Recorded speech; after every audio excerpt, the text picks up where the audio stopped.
How about this? I'm doubling down on being 100% real. All right. Now, those of you that know me, I've been saying for a long time that I automated my salon, which I'm in my salon right now, in 2001. Now, there's a place and time for automation, and I have had a quarter of a century knowing the benefits of fully automating my salon. But in the face of AI and what you can do with it, and I do use AI, I've decided I'm going in the opposite direction, and I'm doubling down on doing real go lives with my imperfect self, and I suggest you do the same. And here's why. And especially if you do marketing. Are you ready? There is such a big problem now with the public trusting what they're seeing. Yeah. So imagine you're offering services, you're a marketer, and you tell somebody that you can help grow their business, but they look at all your content and they don't know if it's you. Yeah, I canceled my AI avatar account a few months ago. And do you know what's happened since? I've been making a concentrated, diligent effort, which I've been going live for years. My social media, my YouTube, my LinkedIn, my Instagram are blowing up. People want to know that you're real. Yes, real. And on one of my lives, I had somebody actually ask me, how do I know if you're real? I said, great question. I was doing a YouTube. I said, ask me a knock-knock joke. All right? Because here's my salon. Here's me, and people need people more than they've ever needed people before, and I was told that 6 years ago during the pandemic. And the other thing that businesses really need to be aware of now is that this is the best time to come out from behind your business, behind your screen, and be the face of your brand, because people are looking to connect with people.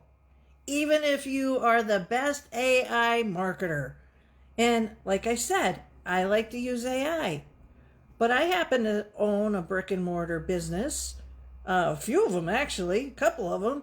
I have my marketing agency.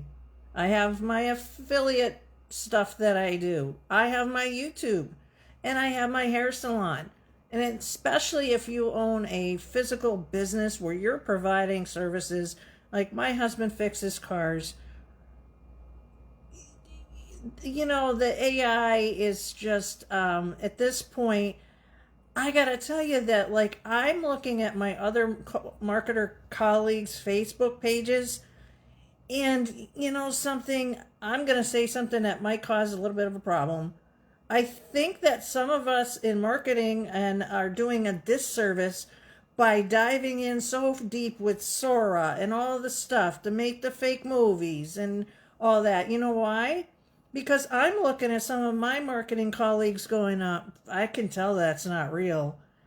And so what I'm sharing is go live, be yourself, be authentic, and truly, when you do that, you don't need to make yourself looking like you're flying over a building in an artificial scene, because now the market's so oversaturated with virtual reality type of fake, ultra realistic catfishing AI videos that it is really hard to believe what you see on the internet. Now, the other thing that is so cool when you decide to, like, oh, you know what? I think I'm going to do what Ann Marie says. And you just get on, you go live, you be imperfect. And you know something?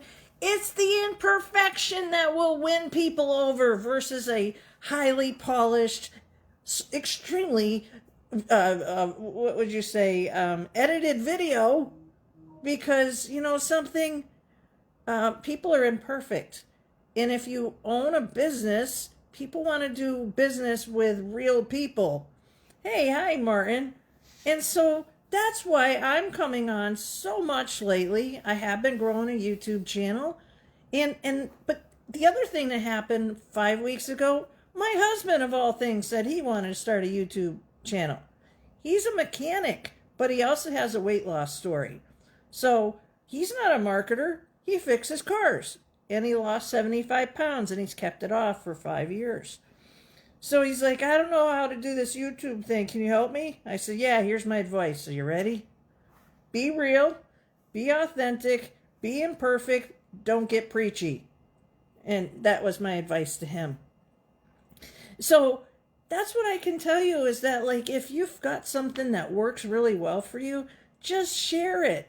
And I just want to really reach through the screen anymore and just like, like I just watched somebody's video where I'm pretty certain it was fake, and I'm all about being creative, and you know something, my win, a business win, is this. I was having a related AI conversation with my sister-in-law. She's a nurse. She didn't have a need for AI, but she had a question about it. And I was just like, wow, it helps to book appointments for my salon. We just got done talking about this on Christmas. And then she went in the other room. I went in the other room. And guess what? My AI bot actually helped book a set of hair extensions. So when you look at my post in my wall today, I've been doing hair for 33 years. I've been doing online booking for 25. So when you use automation for your business to, like, for real life, real practical uses, I don't need to sell you anything. You can follow my story. I know it really works. So on Christmas, I have a conversational bot that I built for the salon, or you can actually call, right? And that's kind of a unique kind of business. It always has been. Me trying to tell somebody that I do hair for 33 years and tech, they look at me about the same as my dog does when I go, you want a cookie? And they go, eek, right?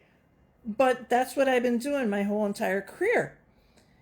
So I look at my texts, my phone chimes, and my AI bot is helping my customer, and I was off. I was with my family.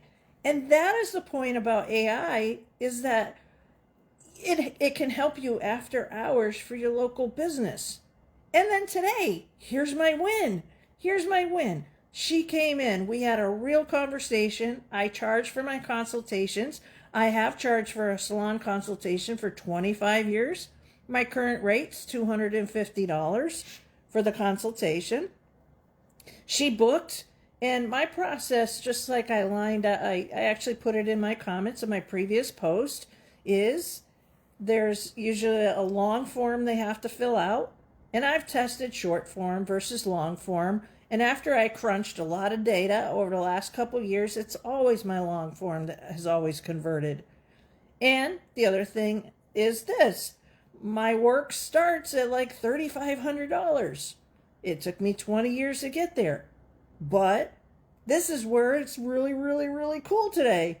So my AI bot was able to successfully book the client, collect the money for $250, engaged in a fun conversation. And how could my bot do that? Here's the thing when it comes to AI. You need to program it. And I say program it. The tools are so much easier. Your bot is only going to be as smart as you program it or set it up. So, and we're not going to escape AI. I've been watching sci-fi movies my whole entire life. I actually like sci-fi. And I understand both sides of, I understand setting it up. I understand what it is to have it on the inside. I try to build my stuff from like thinking like, well, how's the new customer going to feel about using it? And then my husband's business, we turned on voice AI for after hours and days off where you can fully talk to it. It's going to be 9 months ago. And here's the thing when you approach a business, if you happen to be a marketer that's watching, it can be all shiny and like, oh, everybody's like, oh, voice AI, it's the gold rush. Yay, you just go charging in and you just tell businesses what they need. It doesn't work that seamlessly. And this is what I can tell you from my own inner experiences from being on the inside, because you would think that maybe my husband that owns an auto repair garage would just say, sure, honey, let me turn that on. Doesn't quite work that way. I still yet had to talk to him. He knows, and I'm the one that automated his business 11 years ago, but there's 3 audiences that you have to contend with when you are trying to sell voice AI or promote it or offer it. One is going to be the customer base. The customers of any business, they come first. 2 would be the office manager. Our office manager, we had to set her up in a very comfortable way that she did not feel threatened. So with that, what I did with the AI bot on initiation, on the soft launch, was I had put into the opening greeting, hi, I'm AI so-and-so. Don't worry, I'm only a sidekick to Carrie because we know you want to talk to her first. So that's how I introduced the AI bot to both our office manager and to our, I'm going to say our customers. And then, of course, my husband. It's his business. He's put a lot of sweat equity into it. It's his reputation. So there's so much more that goes into just like throwing up a web page. Oh, I'm going to make millions doing voice AI. I'm just going to run ads to it and I'm going to run away rich. It doesn't quite work that way, you know? So, but what I can tell you that works very, very well is if you slow down with the AI, implement it into your business strategically where it's actually going to help everybody. And I know it helps my business. I've been doing hair extensions. It's going to be in February, where I'm only 8 weeks away from doing that for 20 years. What does that mean? It means I made a strategic business decision 2 decades ago to do something that nobody else was doing, and my average ticket is my average ticket, average, there's no such thing as average. You know what? It's simple like this: 4 figures. All right, you can figure out the math. So 4 figures for every job that I do. We're not talking $50 haircuts. So the things that helped me be able to do that were this in my industry. 1999, I stopped double booking. People like to be taken care of. So I stopped double booking. Then, did something really, really crazy in my field. I started charging for a consultation 25 years ago. Yes, 25 years ago. And I still strongly believe that all service providers should charge a consultation. You do any kind of work, there should be some sort of financial commitment to engage your professional time. And every single time I go against this and I try free, it bites me in the ass. Every single time. Even yesterday. I won't name names, and you know something? I was going to a meeting to help a home service individual with, possibly some of the things that it is that I know. I had bumped into somebody at a restaurant and I didn't pitch them. They handed me their card. Now, the thing is that what I did over the course of the weekend was did a really deep dive online to see, where can I help them? Because what I know in 25 years, I know that I haven't met you yet, but if you have a business, I don't even have to know what it is that you know, but my depth of what I know about how to use the internet and how the internet works, that I'll find a gap and I'll be able to help you, consult with you to close the gap. So that's what we were going to do. We were going to consult to close the gap.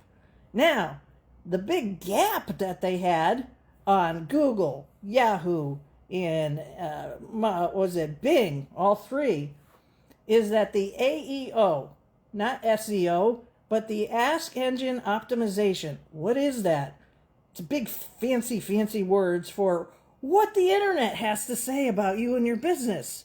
Because that's the other thing is what's so critical right now is that if many of you are out there spending all this time making these Sora videos, and you're like trying to do what? Entertain what? But that's my style. I'm really analytical. I'm really gritty. I'm like, okay, let's get from point A to point B to get food on your table, your bills paid off, your property paid off, your house paid off, because where I sit, I am debt free. All right? So going back to this story, the individual was going to need help, which would be more or less a public relation issue, because you know what? Their reviews were But the biggest mistake they had made that's costing them hundreds of thousands of dollars, and hopefully you might see this and this is your free tip, was they responded to one of their reviews from both sides, could read both sides of the story, and actually said in all caps to this unhappy customer that you are so ungrateful. I was like, wow, wonder who I'm meeting with. I got there 10 minutes early. Now, they texted me and messaged me and said that they were going to be late. I didn't set up the meeting. They wanted the meeting, okay? So this is where I learned that every single time I say I'm like not going to give my time up for free, and I do, it doesn't work. So I just said ETA, and they were like 25 minutes. Just wanted to let you know. Yeah, no, I have other appointments. So the moral of the story is this. AI does work. Automation works. Be responsible with it. And if you want to make a difference, I'm telling you, if you have any company, I don't care if you're a plumber, roofer, marketer, start doing Go Live. Do it intentionally, because video is the best way to cut through noise, and video of yourself will save you so much time and headache or what have you, because of this. Everybody, when they watch something, myself included, we make snap judgment. Do I like that person? I don't like that person. I don't like their hair. I don't like this. I don't like that. Or yeah, you know what? I like their vibe. And in those split seconds are where you're going to make your money. Because who wants to set up appointments with people that aren't going to show up, right? And then here's the other thing. How come I can charge for a consultation in a niche, okay, niche, whatever, a hair industry where I have implemented practices that don't really align with my industry? And let me tell you, I spent 10 years educating for Redken. I taught across all the U.S. I was on stages, big accounts, multi-million, this. And guess what? I never had a team. It's been me and my AI and my automation sitting here for 25 years. And just get on and go live. That's what I have to say today. Get on, be yourself. Most recently, I was not anticipating my Instagram to blow up, but I actually took my long videos. I took my long videos and, cut them up and threw up some shorts. And I had 75,000 views in less than 3 weeks. And so much engagement. Now, I'd given up on Instagram because last May I got locked out after I had tried to upgrade. And my home camp is Facebook, but it's also my main gig is really, I'd say, YouTube. My reasons for choosing YouTube is this. It stays evergreen. And I'm all about working smarter, don't work harder, and just because. Now, say with this Go Live, if you didn't know, with the Go Live, say in Facebook and stuff, in the past year, they delete them, right? And so, why would you take the time to do Go Live? Well, because, you know what? Grabbing attention intentionally, but offering value is currency. And if you know how to do something, I'll bet money on it, there's somebody out there that doesn't know how to do what you know how to do. And lots of times I get asked, how do you go live? How do you start? Just start. Well, I don't know what to talk about. talk about getting started. Getting started is sometimes the best thing that you can talk about to share it with somebody because somebody else doesn't know how. And if they see you doing it, even if you're scared, you're doing it, and there's 10 people behind you that are going, wow, I wish I could be like them. Meanwhile, you might be going, oh God, am I even doing this right? And I tell you, it gets easier. It really gets easier. Now, here's the nugget I'll leave with you. When you get your video all done, and you're like, oh God, I gotta keep doing Facebook because I keep deleting it. Save the video. You can repurpose it. Save the video. Save it to your phone, your computer, your laptop, the cloud, wherever you're gonna save it, right? And then you can put it up on YouTube. And then it stays there. Because, you know what? I can't imagine what it's like to have a website the size of Facebook. I mean, I can imagine the operational costs. But anyhow, so my point of today is be yourself, go live, cut through the noise, because, you can only use your time wisely, because the time that you're using to make a Sora video or 11 Labs or what have you, you could just stop and just be yourself. I tell you, people buy that long before they're going to buy a version of you flying over a building, if you're serious about making money. All right. Thanks for watching.